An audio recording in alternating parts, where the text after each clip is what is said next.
Bonjour à toutes et à tous. Aujourd'hui, on continue avec les nouveaux contes du Limousin. Et aujourd'hui, on va lire La merveilleuse cabane d'Abel.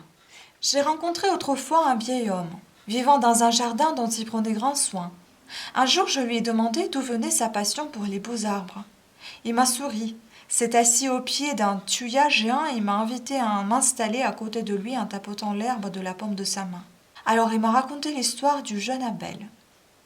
Abel ne tenait plus en place en descendant de la voiture. Il avait été convié avec ses parents dans la superbe propriété que son oncle venait d'acquérir et, au dire de son père, le parc entourant la demeure était une pure merveille.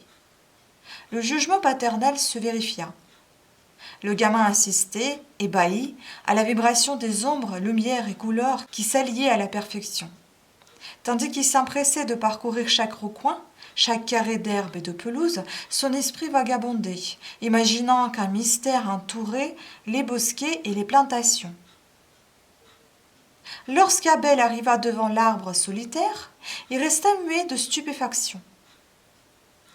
Ce colosse végétal était immense et certainement très vieux. Du haut de ses 8 ans, Abel ressemblait à un petit animal au pied d'un géant.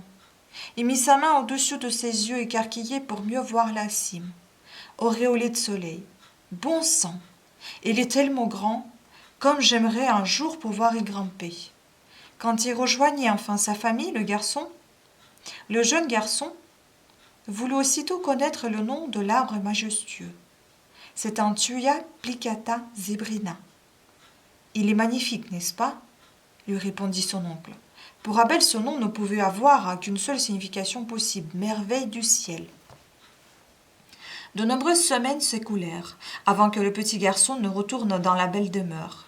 Le jour venu, Abel souriait aux anges, rien qu'à l'idée de revoir l'arbre gigantesque. Il s'approcha de son oncle, mais n'eut même pas le temps de lui poser la moindre question. Sans un mot, l'homme lui prit la main et le conduisit au pied du thuya. Quelle ne fut pas la surprise d'Abel en apercevant un escalier montant le long du tronc. Ils grimpèrent tous les deux sur la plateforme et en écartant la ramure, l'enfant découvrit une splendide cabane construite entre les plus grosses branches. Un rebanzon, une cabane où l'horizon s'offrait à lui et presque au monde entier. C'est ici que les rêves d'Abel prirent leur envol. C'est ici qu'il commença à imaginer des jardins extraordinaires, aux formes multiples, aux espèces végétales les plus rares. Les années suivantes, Abel revint souvent dans la cabane, ayant trouvé ici la source de son inspiration de paysagiste. Et de nos jours, lorsque les visiteurs découvrent l'escalier, ils entendent parfois les murmures du jardinier créateur se répondre entre les branches. Dans le silence du beau parc du Chadal, j'ai alors regardé le vieil homme, droit dans ses yeux d'un bleu azur. Je crois bien que je comprends à présent le passé de cet étrange jardinier.